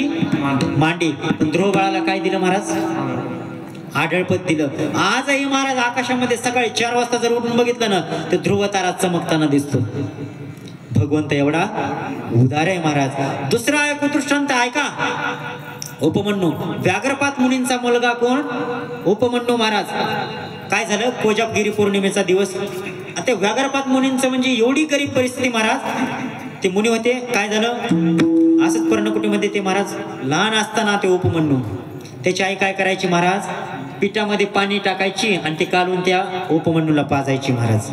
काय एवढी गरीब परिस्थिती महाराज, साधं दूध विकत घेऊन त्या बाळाला पाजता येईल एवढी सुद्धा घरची परिस्थिती नव्हती. त्यांनी काय करायचं, त्या पिठामध्ये पाणी टाकायचं, कालवायचं आणि त्या उपमन्यूला पाजायचं महाराज. कोजागिरी पौर्णिमेचा दिवस आला आणि त्या कोजागिरी पौर्णिमेच्या दिवशी काय करत असतात, रात्री 12 वाजता ते चंद्र जे असतो ना, चंद्र, ते चंद्राचे कोळ कोळ अमृतकण जे असतात ना त्या दुधामध्ये पडत असतात, त्या मसाला दुधामध्ये. आणि मग रात्री 12 नंतर ते दूध काय करायचं असतं, प्यायचं असतं. तो काय झाला, उपमन्यू मित्राच्या घरी गेला आणि मित्राच्या घरी गेल्याच्या नंतर त्या मित्राने सगळं महाराज ते मसाला दूध बनवलेलं होतं. ते दुधामध्ये तो ग्लास, एक ग्लास त्या उपमन्यूला दिला प्यायला. उपमन्यूने घेतला, त्या ग्लासामध्ये एक घोट घेतला आणि दुधाचा ग्लास खाली ठेवला आणि मित्राला म्हणाला, मित्रा हे काय आहे नेमकं? तो म्हटला, दूध आहे. दूध आहे? अरे मग माझी आई मला दररोजचं रोज प्यायला देते, ते काय आहे? कारण त्याची चव वेगळी लागते आणि ह्याची चव वेगळी लागते. त्यावेळेस तो मित्र म्हटला, उपमन्यू हे दूधच आहे, मग तुझी आई तुला रोज प्यायला काय देते ते मला माहित नाही. महाराज त्याने तो दूध प्याला, घरी आला आणि घरी आल्याच्या नंतर निवांत झोपला आणि सकाळी दररोजच्या टायमाप्रमाणे आईला म्हटलं, आई मला दूध पाहिजे. महाराज मग दररोजचं आईने ते जसं करायचे तसं आपलं पीठ घ्यायची, पिठामध्ये पाणी टाकायची, कालवलं आणि उपमन्यूला प्यायला दिलं. महाराज उपमन्यूनं ग्लास घेतला, एक घोट घेतला आणि ग्लास खाली ठेवला आणि आईला म्हटलं, आई हे काय आहे? त्यावेळेस आईला वाटलं की ह्याला आता खरं काय आहे ते माहीत झालं. आईला म्हटलं, आई इतक्या दिवस तू मला फसवलंस, काय इतक्या दिवस तू मला फसवलंस, मला दूध पाजायचं सोडून तू मला पिठाचं पाणी पाजत होतीस. त्यावेळेस महाराज ती आई रडायला लागली आणि आईने सांगितलं, बाबा बाळा तेवढी आपली परिस्थिती नाही. मग त्यावेळेस महाराज तो उपमन्यू होता ना, तो उपमन्यू सुद्धा रडायला लागला आणि आईला म्हणायला लागला, आई मला दूध पाहिजे म्हणजे पाहिजे. ब्राह्मणाचे पोर दूध मागे रडे फार. त्यावेळेस ती आई म्हणती, माता म्हणे बाळकासी दूध मागे देवा पासी. आई म्हणते, बाळा या जगामध्ये दूध देणारा असा दुसरा कोणी नाही, फक्त एकच तुला दूध देईल. कोण? तो परमात्मा. मग त्या छोटासा उपमन्यू होता महाराज, तो म्हटला, कुठे भेटेल तो? ते म्हटला, मग ती म्हटली, जंगलामध्ये जावं लागतं त्याला. महाराज हा जंगलामध्ये गेला आणि जंगलामध्ये गेल्याच्या नंतर त्याला गुरु कोण भेटले? नारद मुनी महाराज. नारद मुनींची ज्यांच्या सोबत भेट झाली ना महाराज, त्यांचा उद्धारच झाला. महाराज गेला आणि गेल्याच्या नंतर 5-6 महिने एवढं तप केलं, भगवान शंकर प्रसन्न झाले. कोण? भगवान शंकर प्रसन्न झाले. आणि भगवान शंकर प्रसन्न झाल्याच्या नंतर भगवान शंकर म्हणतात, उपमन्यू माग तुला काय पाहिजे? त्यावेळेस महाराज ह्यांनी काय मागितलं असेल? काय मागितलं? भगवंता तुम्हाला द्यायचंय ना तरी एक द्या. काय? मला वाटीभर. काय मागितलं? दूध मागितलं. पण किती मागितलं? वाटीभर दूध द्या. आणि तुम्ही आम्ही जर त्या ठिकाणी असतो तर हा कितीतरी मागितलं असतं. पण त्यावेळेस ऐका, भगवान शंकर म्हटले, तथास्तु. वाटीभर दूध काय? वाटीभर घे तुला, तथास्तु म्हटले. पण भगवान शंकराच्या पुन्हा डोक्यात उजाड पडला. अरे प्रसन्न कोण झालाय? भगवान शंकर म्हणजे जगाचा चालक मालक असणारा, संहार करता असणारा भगवान शंकर प्रसन्न झालाय. दिलंय काय? वाटीभर लोक उद्देशाला मला जोड्याने सांगते असं भगवान शंकराच्या मनामध्ये विचार आला. म्हटले प्रसन्न झालाय भगवान शंकर, दिलंय वाटीभर दूध, लोक मला उद्देशाला नावं ठेवतील म्हणून भगवान शंकराने काय केलं? म्हटले घे, म्हटले दुधाचा समुद्रच तुला. काय म्हटले? दुधाचा समुद्रच घे. मला फक्त एकच सांगायचंय, भगवान परमात्मा किती उदार आहे महाराज. आणि तो त्याच्याकरताच त्या ठिकाणी पंढरपूर मध्ये उभा राहिलाय. आपण सगळेजण जातो ना, सर्वजण आपलं सगळं दुःख घेऊन त्या ठिकाणी, दुःखाचा सगळा बोजा घेऊन जातो आणि भगवान परमात्मा त्या ठिकाणी ऐकत असतो. बाहे उभारोनी राहिलासी, आवडीचे दान देतो नारायण, बाहे उभारोनी राहिलासी. मग आमचा भगवान परमात्मा उदार आहे. मी मग सांगितलं काय? 3 गोष्टी आवश्यक आहेत. एक श्रीमंत, उदार आणि स्वतंत्र. त्याच्यामधला भगवान परमात्मा आमचा उदार आहे. एका गोष्टीमध्ये भगवान परमात्मा सिद्ध झाला. दुसरी गोष्ट, तुमचा भगवान परमात्मा श्रीमंत आहे का? हा, आमचा भगवान परमात्मा श्रीमंत, खूप श्रीमंत आहे महाराज. काय जगाला श्रीमंत करणारी लक्ष्मी. आपण पैशाचे ते दिवाळीला लक्ष्मी पूजन करतात. काय पैसे वगैरे ठेवतात आणि ते लक्ष्मीचा फोटो ठेवून तिचं पूजन करतात. पण ऐका, ती जी लक्ष्मी आहे ना, लक्ष्मी ती आमच्या भगवंताची पायाची दाशी, पायाची दाशी, पाय धुवावयाची दैवा पात्र झाली महाराज. ती आमच्या, आता मला सांगा, ऐका, असं शेतामध्ये समजा आपण नोकर असतो, मालक असतो. ऐका, शेतामध्ये जर नोकर फॉर्च्युनर गाडीमध्ये बसून जर शेतामध्ये नोकर जात असेल तर त्या नोकराचा मालक किती श्रीमंत असेल हो? आपण म्हणतो ना, समजा नोकर जर एक 10 कोटीचा मालक असेल तर मग तो मालक, त्याचा जो मालक आहे तो किती श्रीमंत असेल? तर त्याच्याहून असं म्हणजे विठाल समन्वयाने लावायचा असतो अंदाज. ऐका, त्याला एक अंदाज म्हणतात. ऐका, हे जर असं असेल तर ते कसं असेल? काय, हे जर असं असेल तर ते कसं असेल? तर ऐका, ज्याचा नोकर एवढा श्रीमंत आहे म्हणजे कोण? लक्ष्मी एवढी श्रीमंत आहे म्हणजे भगवंताची कोण आहे ती? नोकरी. नोकरीच्या ते म्हणजे ते पाय दाबण्याकरता कोण आहे ती? भगवंताच्या इथं नोकरी नाही. कोण? लक्ष्मी. मग मला सांगा, त्या लक्ष्मीचा मालक किती श्रीमंत असेल? किती श्रीमंत असेल? मग आमचा भगवंत कोण आहे? श्रीमंत आहे. लक्ष्मीच्या हाती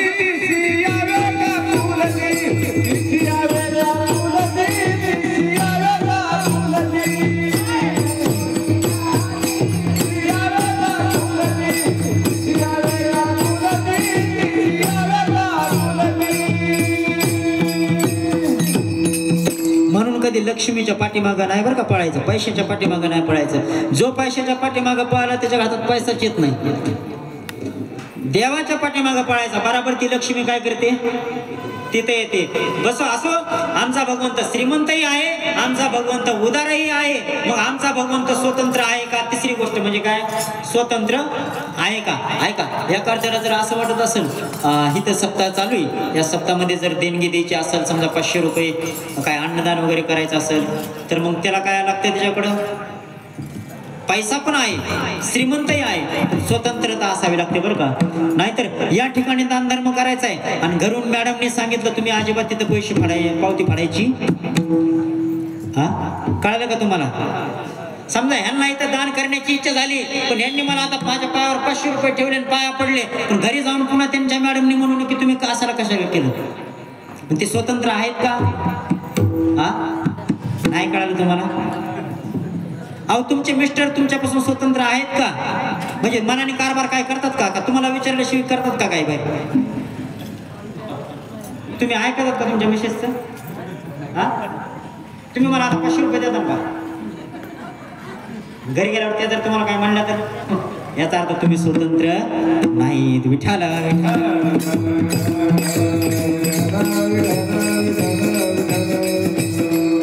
महाराज, स्वतंत्र म्हणजे आमचा भगवान परमात्मा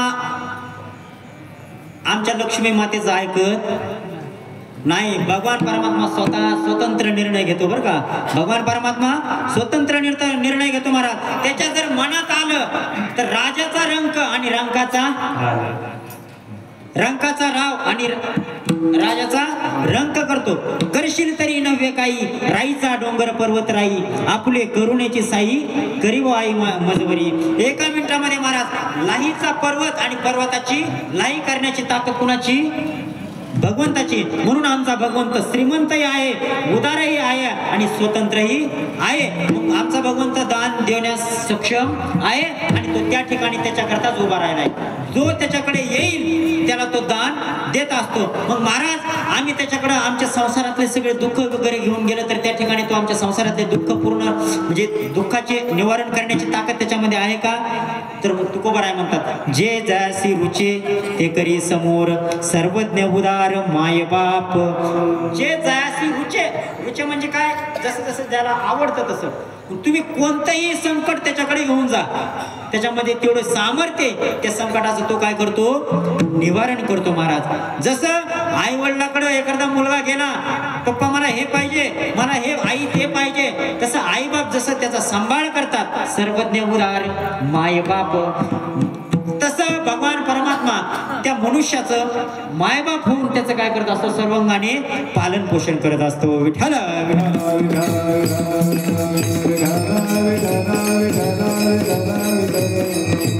आणि पहिल्यांदाच मी एक मुद्दा सांगितला होता, 3 मुद्दे सांगितले होते. भगवंताचा अवतार्य, दुसरा भगवंताचा स्वभाव आणि तिसरी गोष्ट मग तुमचा भगवान परमात्मा एवढा उदार आहे तरी पण या जगामध्ये ही विषमता पाहायला काय मिळते.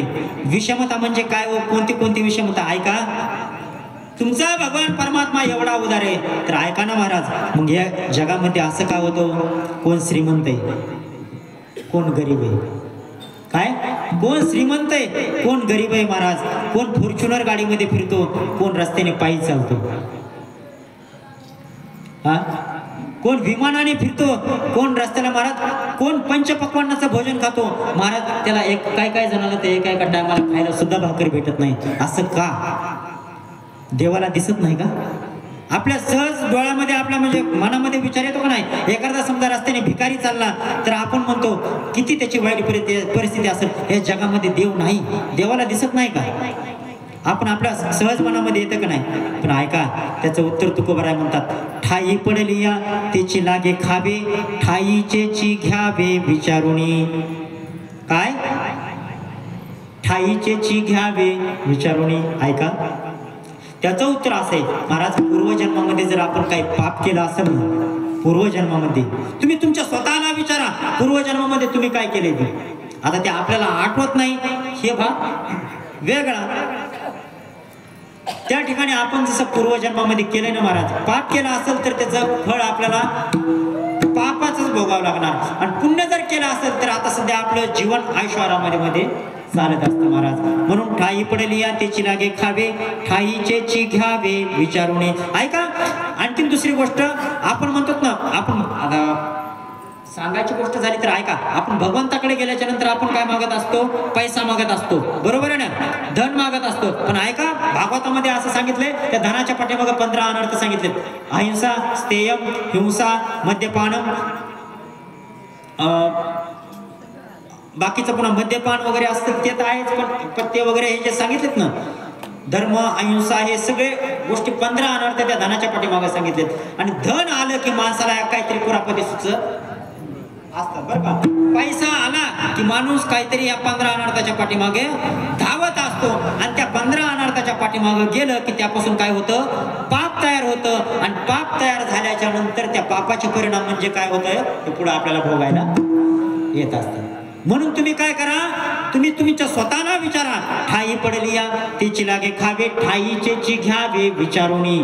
पुढे एक दृष्टांत दिला, बीज पेरुनिया त्याची घ्यावे फळ, डोरलीस केळ कैचे लागे.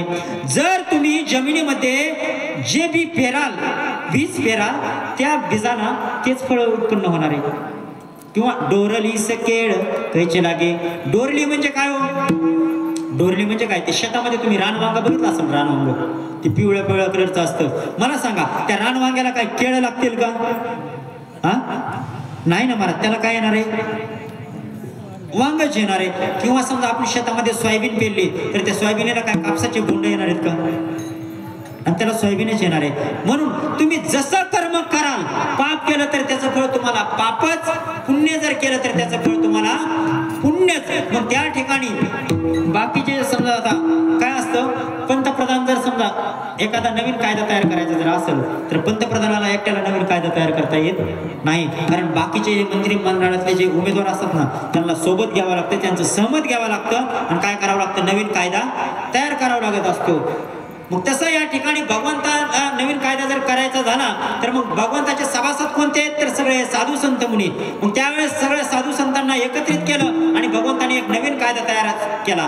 कोणता, जो जसं कर्म करल तसं त्याला फळ मिळणार. ज्याचे जैसे कर्म तैसे फळ देतो ईश्वर, जगी जीवनाचे सार घ्यावे जाणून सत्वर, जैसे ज्याचे कर्म तैसे फळ देतो ईश्वर. म्हणून तुम्ही जसं कर्म कर्म कराल तसं तुम्हाला फळ भेटणार आहे. म्हणून या ठिकाणी भगवंताच्या ठिकाणी भेदभाव केला जात नाही. महाराज त्यांनी वैऱ्याला जरी मारलं, पुतना मावशीला त्यांनी मारलं, काय दिलं महाराज? तिला 6वी जता मोक्ष दिला ना.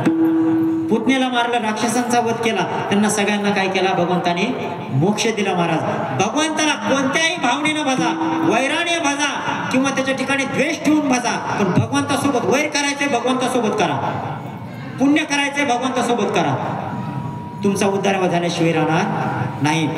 असो या ठिकाणी मग भगवंताने कायदा तयार केला, ज्याचं जसं कर्म असेल तसं त्याला फळ भेटणार. त्यावेळेस जगद्गुरु तुकोबारायांना विचारलं, म्हटलं यावर तुमचं मत कोणत्या बाजूने? आता जसं ते निकाल लागला ना, काही मत तिकडे केलं, काहींनी तिकडे केलं, समजा तो भाग वेगळा. त्यावेळेस मग तुकोबारायांना विचारलं तुमचं मत काय?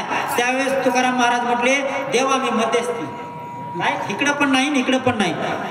या अभंगाच्या शेवटच्या चरणामध्ये तुका म्हणे देवा काही बोलू नाही, तुका म्हणे देवा काही बोलू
नाही. तुका म्हणे देवा काही बोल नाही, तुझा तू चिपाही शत्रू सखा.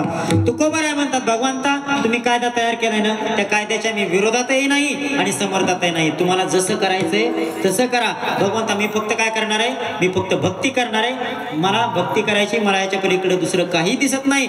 तुझा तू चिपाही शत्रू सखा. मग तुझा शत्रू कोण, तुझा मित्र कोण, हे तुझे तू काय करायचंय ते ठरव. आवडीचे दान देतो नारायण, बाहे उभारोनी राहिलासी, जे जयासे रुचे ते करी समोर, सर्वज्ञ उदार माय बाप. असो झालेली कीर्तन रूपी सेवा प्रभू पांडुरंग परमात्म्याच्या चरणावरती, भगवान श्री हनुमंतरायांच्या चरणावरती आणि आपण सर्वजण या ठिकाणी कीर्तनाला उपस्थित आहात, आपल्या सर्वांच्या चरणावरती समर्पित करून या ठिकाणी सेवेला पूर्णविराम आहे का. आता या ठिकाणी उद्याच्याला आपल्या सप्ताहाची सांगत आहे, काल्याचं कीर्तन आहे. पण ऐका, मी जाता जाता सांगून जाईल. या ठिकाणी आपल्या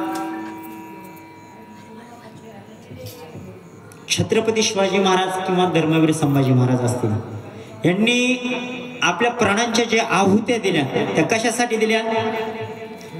मंदिरावरती कळस, दारामध्ये तुळस आणि पुन्हा काय, आपल्या समजा हिंदू जी माता भगिनी जे आहेत त्यांच्या कपाळावरती कुंकू राहावं यासाठी आपल्या प्राणांची आहुत्या दिल्या. बरं, मंदिरावरती कळस, दारास तुळस आणि समजा एक कथा कीर्तन समजा हे चालू असतात, बरोबर ना? ते कथा कीर्तन टिकून राहावेत. म्हणजे आपल्या छत्रपती शिवाजी महाराजांचे गुरु कोण होते? तुकोबराय होते, बरोबर का नाही? मग त्यांनी जर एवढा आपला समजा परमार्थ हे वारकरी संप्रदाय टिकून राहावा याच्यासाठी जर त्यांनी प्राणाच्या आहुत्या दिल्या असतील तर आपणही हिंदू म्हणून जन्माला आलेलो आहोत महाराज. काय हिंदू म्हणून जन्माला आलो, भारतभूमीमध्ये जन्माला आलो आणि ते महाराष्ट्रामध्ये जन्माला आलेलो. आपल्यालाही थोडंफार काहीतरी वाटू द्यावं.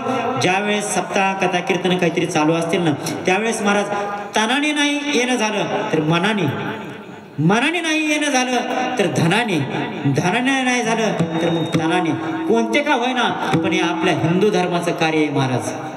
कोणत्या का होईना पण अंगाने या ठिकाणी काय करायची? मदत करायची. आता या ठिकाणी सर्व तरुण मंडळ या ठिकाणी करतायत महाराज, करतायत. आपण फक्त त्यांना एक आपल्याच्याने काही नाही झालं महाराज, 2 शब्द चांगले बोला महाराज. काय 2 शब्द चांगले बोला महाराज. कसं असतं ते म्हणतात ना, ते गोळ्याने नाही पण ते 2 शब्द चांगले बोलण्यानेच माणूस काय होत असतो? पेशंट बरा होत असतो. तसं समजा तुमच्याच्याने काही देणं होत नाही ना, एक निदान मग असं म्हणा, चांगलं करायला बाबा, देवाचं काम आहे, चांगले आमचं तुम्हाला समर्थन आहे, तुम्ही करत राहा. आता काय असतं महाराज, समजा आता रिटायरचे माणसं असतात ना, रिटायर माणसं, आता महाराज संसारामध्ये काही माणसं एवढा संसार नेटका करतात. समजा एखादा समजा दुकानदार जर असेल, समजा तो वयस्कर झाला आणि वयस्कर झाल्याच्या नंतर तो आपल्या स्वतःच्या मुलाला काय म्हणत असतो? बाळा, तुला हे दुकान काय करायचंय? तुला चालवायचं. काय माझ्यानंतर दुकान हे सगळं काय करायचंय? तुला चालवायचंय. त्यामुळे तो दुकानामध्ये ये, कोणता माल कसा घ्यायचा, कुणाकडून कसे व्यवहार करायचा, कशी खरेदी करायची, कशी विक्री करायची, हे काय करतो? सगळं जजमेंट बसवून घे. मग तसं त्या परमार्थामध्ये जर माणसं रिटायर झाले तर त्यांच्यानंतर त्यांचा वारसा चालवणारे कोणीतरी पाहिजेत ना. मग जे त्यांचा वारसा चालवतात त्यांना सपोर्ट करा ना थोडा. हॅलो, काय केलं? हॅलो, विठाल विठाल. मग त्यांचा समजा समोर वारसा चालवणारे समजा तुमच्यातलेच आम्ही बर का, काय आम्ही समजा पुढे चाललेलो आहोत, म्हणजे कोण परमार्थाचा वारसा घेऊन पुढे चाललेलो असतो. आम्हाला फक्त तुमच्या पैशाची गरज नाही, तुमच्या कशाची गरज नाही, फक्त तुमच्या शुभ आशीर्वादाची काय गरज आहे. असो पुढे चालवू हा आम्ही वारसा. असो या ठिकाणी सर्वजण आपला हनुमान मंडळ या ठिकाणी सप्ताह साजरा करते. 3 वर्ष झालं बाबा या ठिकाणी माझी कीर्तनाची सेवा आहे, या ठिकाणी साजरा करतात. असंच पुढच्या वर्षी आणखीन आपलं हनुमंतरायाचं कार्य हे असंच चालत राहावं म्हणून या ठिकाणी सर्वांनी प्रार्थना करूया आणि या ठिकाणी शिवेला पूर्णविराम. ज्ञानेश्वर माऊली